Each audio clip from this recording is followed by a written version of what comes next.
Amados, a gente tem, no sábado à noite aqui, o trabalho dos jovens tem prosseguido mesmo com a pandemia.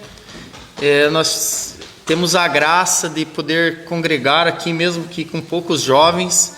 Os jovens há uns bons meses têm estudado sobre as cartas de Paulo a Timóteo, né? 1ª, 2ª Timóteo.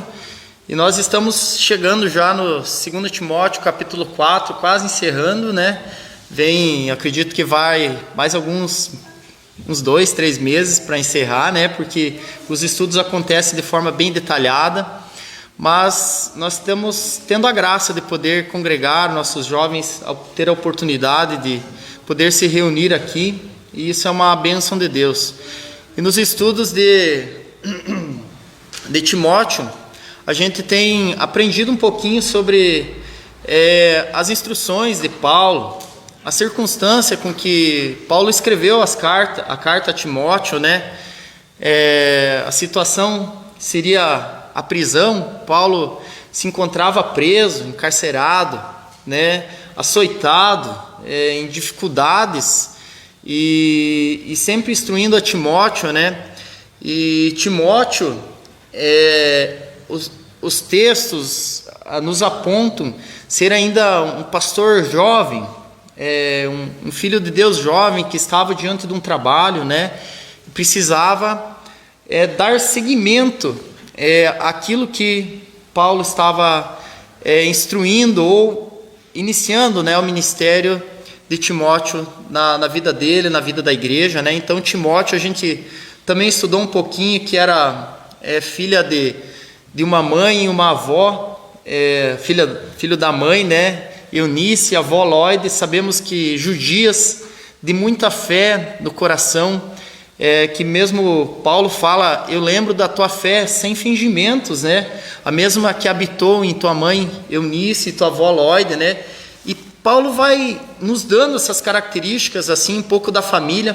Nós não conhecemos muito sobre o pai de Timóteo, porém a gente sabe que é um grego, que a Bíblia não aponta muitas características, mas aparenta ser um homem pagão.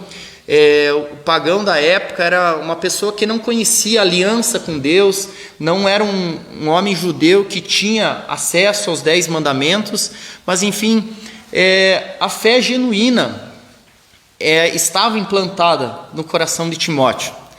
E nessas características a gente pode ver um pouco da preocupação que Paulo tinha com a vida de Timóteo e com a vida da igreja aqui da época, porque sempre se apresentou dentro da vida da igreja homens que queriam inverter as doutrinas, mudar as doutrinas, aquelas pessoas que sorrateiramente entravam dentro das igrejas, que são chamadas de falsos mestres, pelas escrituras apontadas nas cartas de Timóteo.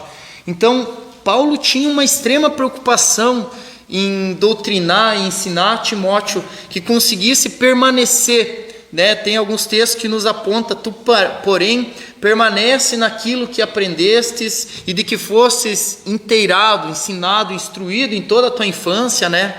E que desde a infância, Paulo fala, já sabes as sagradas escrituras, as quais podem te tornar sábio, né?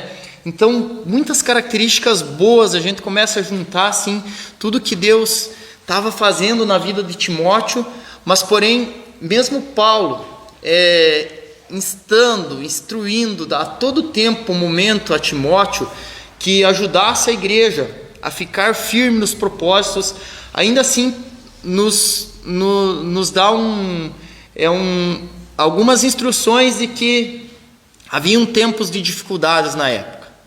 E me parece muito, nos assemelha muito a tempos difíceis, tempos que a gente pode remeter, porque os últimos tempos, o qual a gente leu aqui, eram últimos tempos lá na igreja, e é últimos tempos aqui para nós também, um pouco mais próximo da vinda do nosso Senhor Jesus Cristo.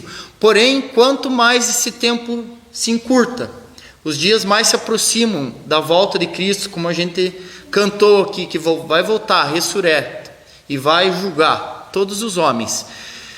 Porém, aqui agora, Timóteo nos dá algumas instruções a respeito de homens dos últimos dias, os males, a corrupção. E o verso 1 ele diz: sabe, porém, isto nos últimos dias sobrevirão tempos difíceis, tempos que não são fáceis de viver, tempo onde as pessoas talvez seriam mais frias, seriam mais irreverentes, menos humanas, as pessoas talvez seriam menos necessárias, que tem menos necessidade de afeto do próximo, de pessoas próximas, e dias que não são fáceis viver. Por que nos assemelha muito aos dias os quais a gente tem vivido hoje? Porque as características desses homens, desses últimos tempos, elas estão mais afuneladas, elas estão apontando muito mais para os nossos dias, os quais a gente vive hoje. Quando ele diz tempos difíceis, a gente pode ver e a gente pode perceber, né? Quando veio a pandemia, e é algo assim muito próximo a nós aqui, não são só dificuldades aqui de Chopinzinho ou da região sudoeste aqui do nosso presbitério, mas são dificuldades que apontam no cenário nacional. A gente conversando um pouco aqui com os jovens, né? As igrejas talvez precisarão de uma revitalização, no sentido assim de buscar, de trazer de volta, mas o que se percebe é que vivemos dias mais frios, onde as pessoas necessitam menos de Deus, e quanto menos nós precisamos de Deus, quanto menos a gente vive eu aqui, Deus aqui, quando a palavra nos diz: ame a Deus, ame ao próximo e depois cuide de você. Quando eu começo a colocar mais a mim no primeiro lugar e colocar a Deus por último, o meu segundo lugar que sofre, quando a palavra diz: ame a Deus, ame ao próximo e depois cuide de você, né? Os últimos dias, os homens dos últimos dias têm invertido esses papéis e têm amado mais a si mesmos, né? Como ele fala assim: egoístas, avarentos, jactanciosos, amantes dos prazeres, amam mais a si mesmos do que a Deus. Quando a gente faz essa inversão, mesmo nós aqui dentro da igreja, nós estamos sacrificando, nós estamos enforcando o do meio. Quem que é o do meio? Seria o nosso próximo. Pode ver que os últimos dias, a sociedade, de um modo geral, assim, vive irreverente, fria, sem afeição. Como vai falando o texto, os homens seriam egoístas e avarentos. O egoísta, ele busca somente o seu interesse, ele busca somente aquilo que lhe satisfaz. Acima de qualquer coisa, é eu que preciso buscar e estar em primeiro lugar. Não importa quem eu vou pisar por cima para que eu consiga almejar e alcançar aquele lugar dentro dessa sociedade. E é dessa forma que a nossa sociedade, de uma forma geral, tem vivido. Jactancioso é aquele que busca, que é arrogante, que mesmo assim, uma característica dos homens dos últimos dias, ela talvez possa estar introduzida no nosso meio. Eu lembro assim das palavras de Paulo, quando fala à igreja de Corintos: não é boa a vossa jactância, eu faço para me vangloriar, eu faço para me colocar em evidência, eu consigo fazer isso. Esse é o jactancioso. São características desses homens. Avarentos, eu pulei uma e fui para o jactancioso, mas antes era o avarento.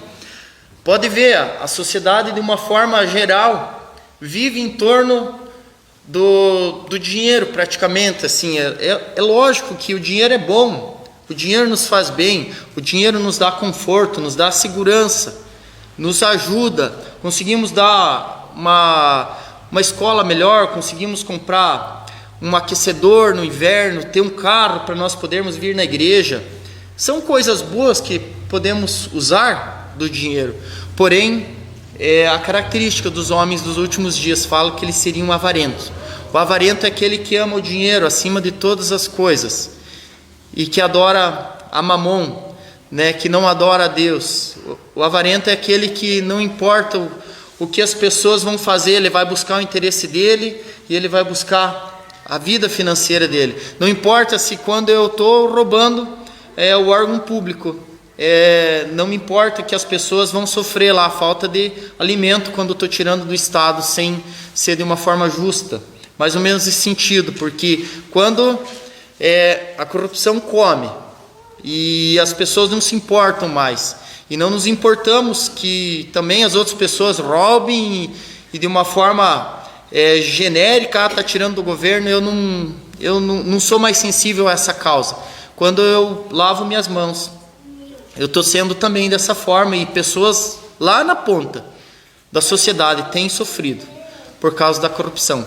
Esses são os avarentos. Não importa se lá no fundo vai faltar saúde pública, não importa se lá atrás não vai ter creches, não vai ter escolas de qualidade, e estamos caminhando para um tempo assim que não pensamos mais em escolas diferentes, um aprendizado diferente, que todo mundo tem que aprender da mesma forma. É isso que está acontecendo. A avareza come lá nas pontas, mas ela começa aqui de baixo, ela começa aqui. Eu sei da dificuldade de falar desse meio tempo. Se eu não sou fiel no pouco, também eu não vou ser fiel no grande montante. Então, quando nós damos crédito à avareza, às pessoas, e não ligamos que a corrupção come no nosso país, não voto certo, não voto de forma certa, não sou uma pessoa que, de um bom sentido assim, se ira no bom sentido assim, não fica indignada no bom sentido com a corrupção. Eu estou também fazendo parte dessa avareza e de que as coisas vão a mal a pior.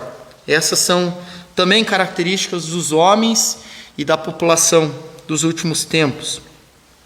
O jactancioso, que eu já falei, o arrogante, que não tem paciência, que só vale o que ele pensa, né?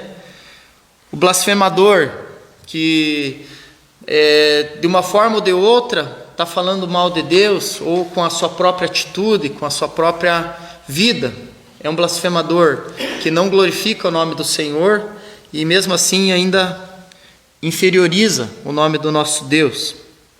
Blasfemador. Outra característica, desobediente aos pais. E eu quero falar da próxima também, ingratos e irreverentes. É uma característica muito afunilada na nossa sociedade mais jovem dos últimos dias. E eu falo assim porque a gente tem filhos também, sabe das dificuldades que eles têm com a questão da obediência, com a questão da gratidão e de ser pessoas que não sejam irreverentes, frias.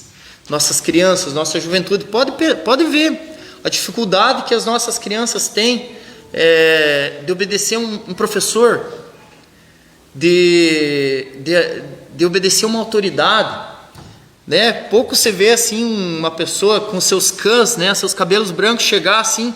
É difícil ver uma criança se levantando assim para cumprimentar a pessoa, né? Às vezes elas cumprimentam, mas nem olham para a pessoa. A desobediência, a irreverência, a ingratidão, né?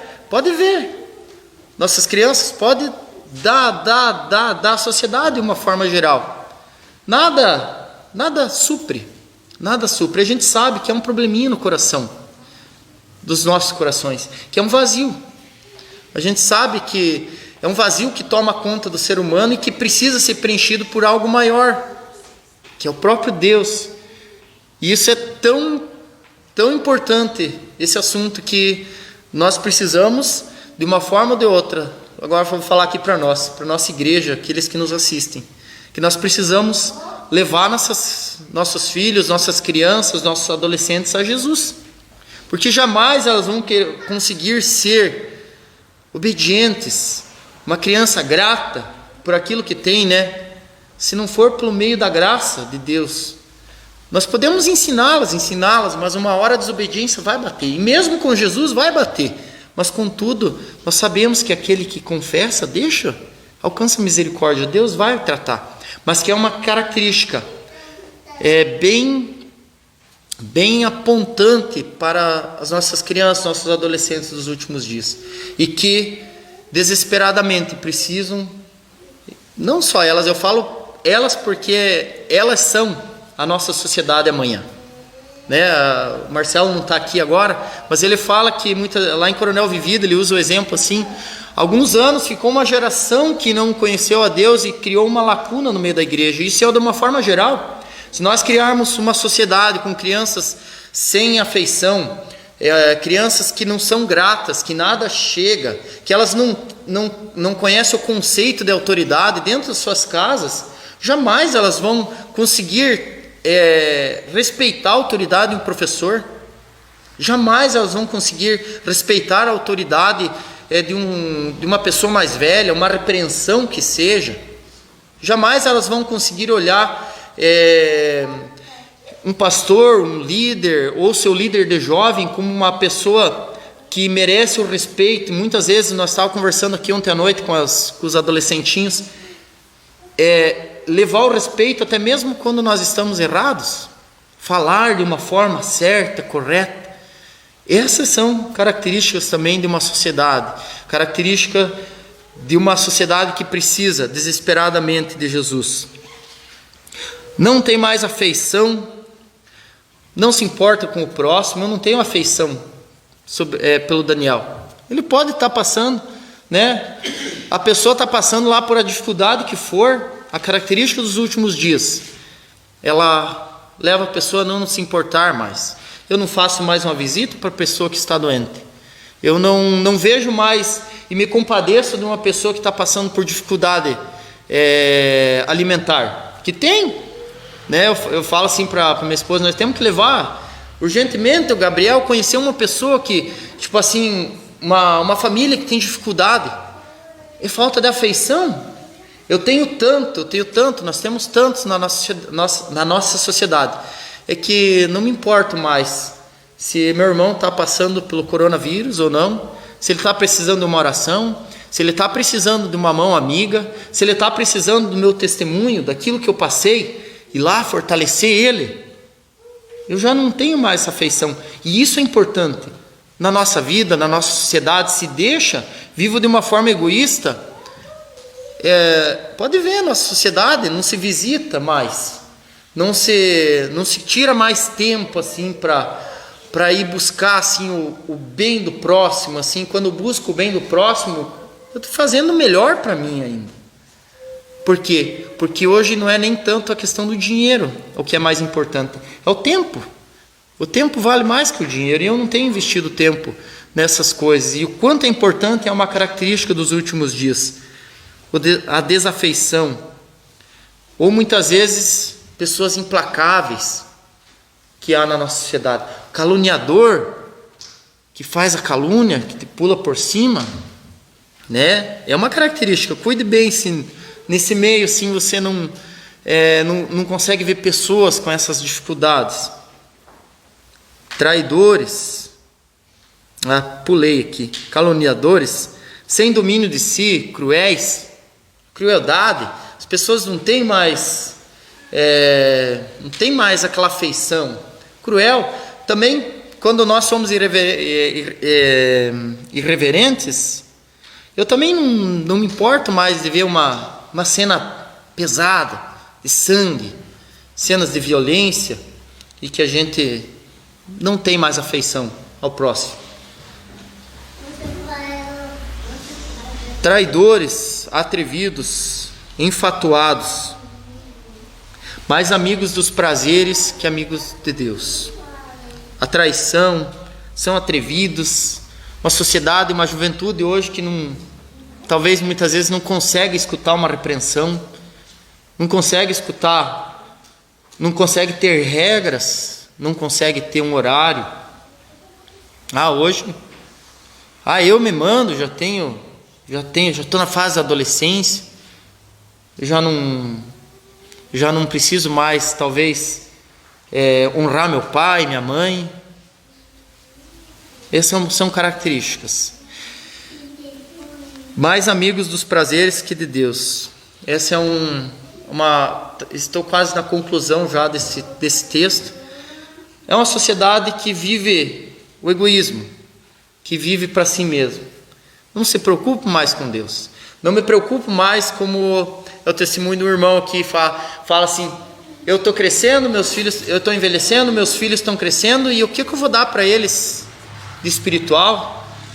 Né, Rafa? O que eu vou dar para meus filhos? Eu preciso levá-los a Deus. Eu preciso levá-los a Deus. Se não buscarmos a graça de Deus, vamos viver dessa forma. Mais amigos dos prazeres do que amigo de Deus. O que mais me importa é a minha vida, louvado seja eu, bendito seja o meu nome, e não o nome de Deus. Invertemos as posições. Amo mais o meu próximo, amo mais a mim do que a Deus. O meu próximo aqui no meio vai sofrer. O meu próximo, quem que é o teu próximo? É minha casa. Quem que é teu próximo? É meu irmão. Quem que é teu próximo? É o meu colega de trabalho.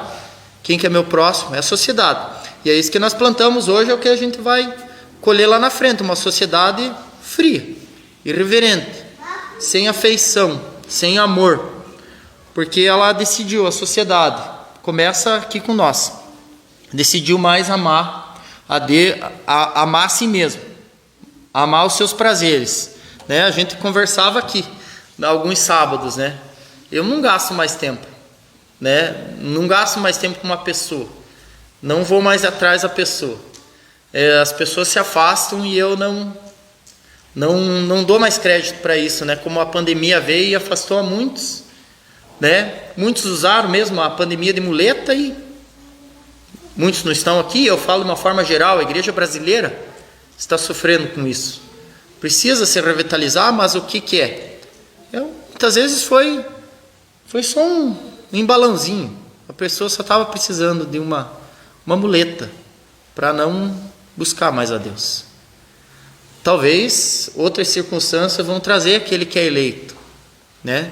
Eu quero encerrar aqui trazendo algo assim bem para a nossa vida. O que mais me preocupa e chama a minha atenção, me chamou a atenção nesse texto: tendo forma de piedade, negando-lhe entretanto o poder.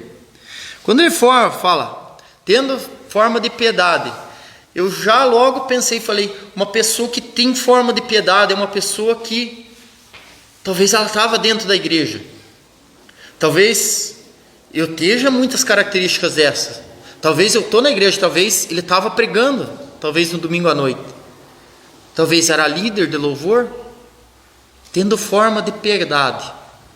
Eu acredito assim que muitas dessas características estavam, e nós comentamos aquele sábado de noite. Infelizmente elas estão no nosso meio, permeando o nosso coração, a nossa vida, e muitas vezes ela é um problema nosso, da nossa igreja, de nós mesmos. E Paulo fala a Timóteo: foge também destes, porque quando eu penso assim que é uma pessoa que talvez estava na igreja, estava junto, eu já logo remeto a pensar que eram muitos jovens que estavam conosco aqui. Remeto a pensar que o farisaísmo, né? E eu volta e meia eu falo esse texto aqui para o Gabriel, que fala da obediência, e eu quero que fique bem gravado na cabeça dele, porque não adianta nada nós doutrinar nossas crianças para vir aqui, né? Até nós estava brincando ali na oração ali atrás, né? Talvez as crianças vêm só por causa do louvor, né? Tudo bem, mas uma hora elas precisam entender a palavra, elas precisam entender que se elas morrer e elas não tiver Jesus no coração, elas vão ficar eternamente separadas de Deus. E nós não podemos doutrinar no sentido assim de que elas podem estar aqui, de uma forma mecânica, que aprendeu a vir no sábado à noite, aprendeu a vir no domingo de noite, mas o coração ainda não foi entregue a Jesus. E é uma repreensão sim para nós, no sentido de que são características tão próximas assim da sociedade que ela precisa permear o nosso coração, para ver se eu não tenho, muitas vezes, alimentado algumas características desses homens dos últimos dias. Quando ele falou de piedade, assim, negou o poder. Não tem nada de poder na pessoa. Ela viveu na igreja, cresceu na igreja, mas você vai espremer um dia, não vai sair nada. Porque pela fruta a gente vai conhecer a árvore. Jesus falou isso. Se ela não produzir, o próprio Deus vai cortar. É pela fruta que conhece. Conhece os meus frutos, conhece o teu fruto. E é o que a gente precisa, né? Talvez a gente está, né, há vários anos, né?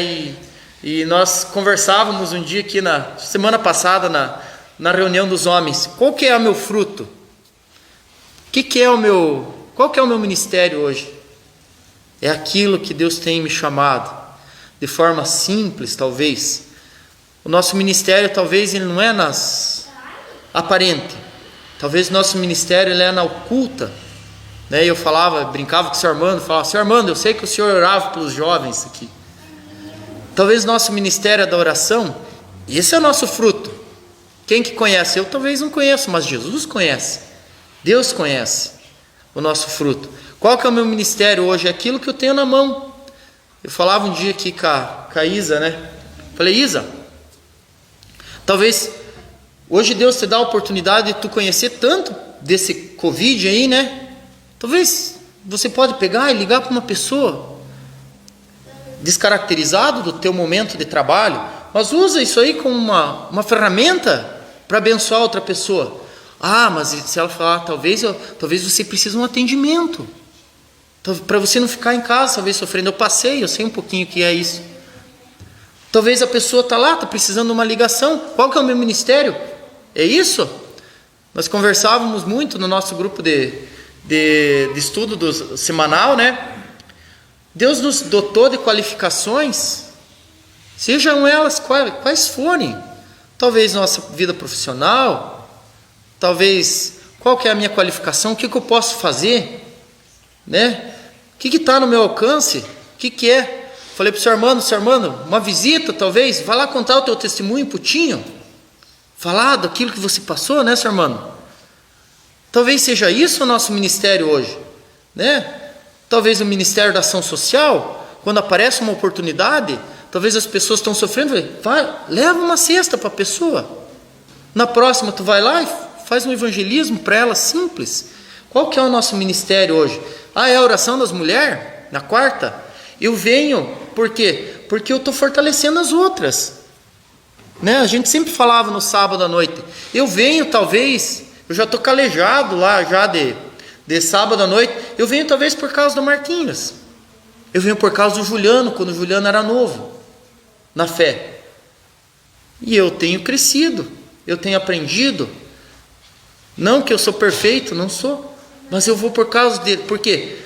Meu ministério não é talvez grandes coisas, mas é aquele grupo, é aquela pessoa que talvez você vai fortalecer, vai animar, vai abençoar. Talvez meu ministério eu não tenha cumprido, né? Às vezes o grupo da UPH está em 4, 5. Precisa dos outros homens para vir fortalecer o grupo. Para quando vir um visitante aqui, né? Eu falo assim, às vezes a gente está no sábado, vem um visitante, nós estamos em 2, 3 gatos pingados. Infelizmente, às vezes acontece. Será que eu não posso exercer meu ministério? Será que eu não posso colocar em prática e ver que se eu vim aqui ficar 1h30, isso já vai refletir para a eternidade, talvez uma pessoa, de um jovem, né? Até tem uma jovenzinha que vem aqui nos visitar, ela gostaria muito de conhecer as meninas, mas eu fico com vergonha, mas quem está no sábado à noite? Ela vai conhecer meninas mais experientes, talvez mães, porque nós não temos muitas meninas no sábado à noite. E talvez esse seria o nosso ministério hoje, né? O ministério da doação, da finança, eu vou investir no reino, vou doar, pode ser? O que Deus tem nos chamado? Para que a gente o tempo não passe e a gente negocie com as características dos homens dos últimos dias. Que a nossa igreja possa ser uma igreja que vê as pequenas coisas. Nós somos pequenos, irmãos. A gente é pequeno. Nós precisamos um do outro. Se 2, 3 falar assim, eu não vou não vou mais. Já fiquei a vida inteira nesses grupos de jovens aí. Vou abandonar. Pois nós podemos dizer assim que eu acho que acaba o grupo, porque se eu não me ver importante para um e o outro não se fazer importante para mim, as coisas acabam. Por quê? Na medida que caminha o tempo, nós temos uma geração vindo aí. Tem 13, 14 crianças. Mas se nós não trabalharmos hoje pela nossa juventude, pelos nossos adolescentes aqui, talvez amanhã vai acontecer como aconteceu em Coronel, que o Marcelo fala. Se criou uma lacuna, se criou um tempo que não teve história. A UMP talvez não teve ata. Vocês entendem? Não estava escrito lá, só escreveu o batizado, mas aos 18 anos talvez teve que ser excluído do rol de membro, porque ficou uma lacuna. E nós precisamos da misericórdia de Deus, para que Deus esteja fortalecendo o nosso coração e motivando a cada um de nós a olhar assim mesmo como alguém que tem valor diante de Deus e que pode exercer os seus ministérios da melhor forma possível. O quê? Aquilo que está na nossa mão. Sempre falo, não precisa exagerar, não precisa fazer nada do exagero. É aquilo que está na minha mão. Ontem aqui nós estávamos em 5, 6 aqui no grupo no grupo de jovens. Geralmente o grupo de louvor tem mais gente do que escutando a palavra. Mas eu pensei assim, a gente cantou ontem e estava tão gostoso de cantar aqui. Porque, não sei, para mim representou assim, eu vou fazer meu melhor, nem que seja só para aquele que veio aqui. Eu vou fazer meu melhor. Para Deus, e porque quando a gente canta aqui, como grupo de louvor, a gente quer a glória a Deus e a edificação da igreja. Esse que é o objetivo. E eu falei, eu vou fazer meu melhor, nem que esteja um só. Se é para mim, que nem o Marquinhos teve que se desdobrar para dar o estudo, porque tinha 3, 4 adolescentinhos aqui. E ele precisou se desdobrar para incluir eles no meio do estudo. É fazer isso. Nem que seja para aquele um lá, porque merece o nosso respeito quando ele vem e participa. E eu, quando estou exercendo meu ministério, né, vou fazer o melhor em respeito àquele que veio e participou, e para a glória do nosso Deus. Amém, irmãos? Que Deus esteja fortalecendo o nosso coração, abençoando a nossa vida, falando ao nosso coração que a gente possa ser usado dele com as armas que a gente tem hoje em mãos. Amém? Vamos curvar nossa cabeça. Eu quero convidar o Marquinhos para fazer essa oração, daí a gente encerra. Obrigado, Pai, pela oportunidade que o Senhor nos concede de estarmos na casa do Senhor. Amém. Liberdade, Deus, de ouvirmos da Sua palavra e louvarmos e entoarmos cânticos de adoração ao Senhor. Amém. E muitas vezes o nosso coração não entende os propósitos do Senhor, mas que possamos sempre estarmos prostrados diante do altar do Senhor. Amém. Com humildade e com a necessidade sempre aberta das coisas do Senhor. Amém. Que nosso coração a todo instante seja preenchido do amor, da graça e da misericórdia do Senhor. Amém, Deus. Obrigado porque Sua palavra é viva e eficaz, Pai. Sim, E Deus. ela nos mostra no momento certo quando estamos errados e ao mesmo tempo ela acalma a nossa alma e o nosso coração. Sim. Possamos sempre sermos tratados pelo Senhor. Amém. Termos um ouvido sensível à Sua voz e haja ânimo no nosso coração para buscarmos de uma forma incessante das coisas do Senhor. Amém. As coisas desse mundo são passageiras e diariamente, semanalmente, elas têm tomado grande parte do nosso tempo. Meu Deus. Mas que possamos despertar e termos um coração atento a isso para nos voltarmos enquanto é tempo ainda ao Senhor. Amém, Pai. Obrigado pela Sua palavra, Deus. Sim, Em nome de Deus. Jesus. Amém.